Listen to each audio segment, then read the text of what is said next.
जो स्पिरिचुअल लोग होते हैं उनका जो बोलने का तरीका होता है, जैसे आपका भी बोलने का जो है वो बड़ा ही शांत है, और मैं जैसे बोल रहा हूँ तो दर दर दर बोलता जा रहा हूँ मैं, तो वो इतना ज़्यादा मतलब धीरे कैसे हो जाता है? मतलब उनको मैं जैसे, मेरे साथ लाइव एग्जांपल हुआ है ऐसा कि मैंने किसी स्पिरिचुअल व्यक्ति को बोला हो कि भाई ये करो, तो उसका जो प्रोसेसिंग पावर है वो स्लो हो जाता है, तो ऐसा क्यों हो रहा है? देखो इसमें ये है कि स्लो नहीं होता है, व्यक्ति सॉफ्ट हो जाता है। अच्छा। There is a difference between slow and soft. कोमलता आ जाती है व्यक्ति के स्वभाव में, और आप कह सकते हैं कि इनोसेंस आ जाती है व्यक्ति के स्वभाव जैसे में। अभी आप बोल रहे हो तो मेरे को महसूस हो रही है वो चीज़। हाँ, तो वो इनोसेंस आ जाती है। हाँ, लेकिन कई लोग इसको कंफ्यूज करते हैं स्लो होने से, या फिर कहते, बहुत से लोगों को आप ये भी बोलते सुनेंगे कि आध्यात्म में चले जाएंगे तो अपनी घर गृहस्थी छोड़ देंगे, या फिर अपना काम धंधे में मन नहीं लगेगा। ये बिल्कुल भी मिसकंसेप्शन है। ये बिल्कुल सरासर गलत बातें हैं। जो व्यक्ति आध्यात्मिक होता है वो अपने घर, परिवार, व्यवसाय, हर चीज को अच्छे से मैनेज करना जानता है, और साथ ही साथ उसके अंदर एक बच्चे की इनोसेंस भी रहती है।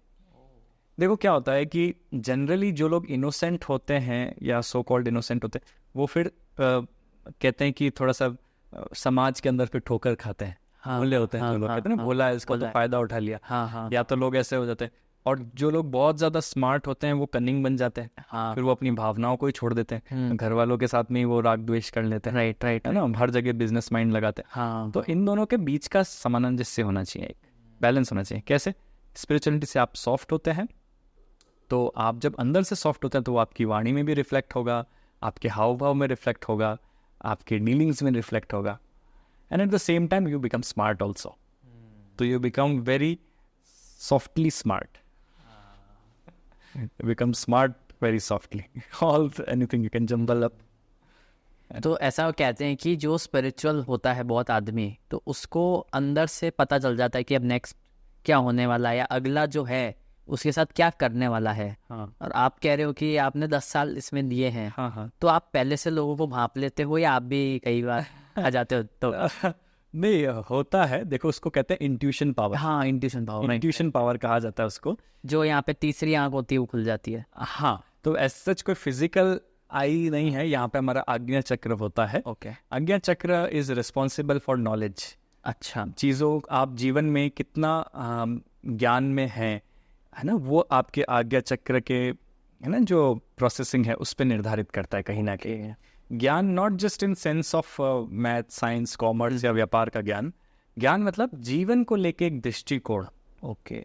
कितना आपका मन खुला हुआ है, कितना आप चीज़ों को सही को सही, गलत को गलत, कितना आपका विवेक जागृत है, ये सब आपका ये इंट्यूशन पे डिपेंड करता है। इंट्यूशन माने क्या? पूर्वानुभास। सही समय पे सही विचार आना, ये इंट्यूशन होता है। सही समय पे सही विचार अगर आपको आ रहा है तो आप देखो, कई बार, बहुत सी बार होता है ना कि आपको कुछ इंट्यूशन आता है कि मेरी मम्मी ने आज खाने में ये बनाया होगा। घर जाते हैं तो वही बना हुआ होता है। या फिर आपको इंट्यूशन आ जाता है कि यार ये व्यक्ति थोड़ा सा परेशान है, मैं उसको कॉल कर लूँ। आप जैसे उसको कॉल करते हैं तो वो व्यक्ति बोलता है कि अरे मैं आप ही के कॉल का वेट कर रहा था, या आप ही को कॉल करने वाला था। ऐसा बहुत सी बार होता है। तो ये इंट्यूशन ही है, और इंट्यूशन दृढ़ होता है आपकी मेडिटेशन से। ओके। और जितना आप अपना सात्विक लाइफस्टाइल रखेंगे उतना आपका इंट्यूशन अच्छा होने लग जाएगा। तो फिर आपको डिसीजन मेकिंग अच्छी होगी, आपको पता पड़ने लग जाएगा कि कोई व्यक्ति आपके लिए किस प्रकार के भाव रखता है, तो यू कैन टैकल इट। आप उसको टैकल कर सकते हैं, पहले से पता चल जाता है, पहले से आपको आइडिया लग जाता है ना, और ये अपने आप होता है। ओके, है ना। एक इंट्यूशन प्रोसेस भी है हमारे art of living, it's very good, जिसके अंदर स्पेशली बच्चों को ट्रेनिंग दी जाती है कि कैसे वो अपना इस जो इंट्यूटिव पावर है उसको डेवलप कर सके। ओके। क्योंकि उनके माइंड में क्लटर है ही नहीं, अभी क्लटर नहीं है, कपट नहीं है, इनोसेंट है, क्लैरिटी ऑफ थॉट्स है। तो वो लोग इस चीज़ को बहुत जल्दी बच्चे पकड़ लेते हैं, और वो उस चीज़ का, उस पावर का या उस सिद्धि का मिसयूज भी नहीं करते। हाँ, उनको समझ नहीं। अगर कोई बड़ा हो तो वो सबसे पहले यही सोचे कि किसी का बैंक अकाउंट का पासवर्ड ले ले या कुछ। तो कपट नहीं होगा तो इंट्यूशन अच्छा रहता है। ओके। और अगर इंट्यूशन पावर अच्छी सी डेवलप हो गई और फिर वो कपट में उतरे तो खत्म हो जाएगा, slowly it will go away. भाई, इंट्यूशन खत्म होएगा कि आदमी? दोनों। अच्छा, ओके।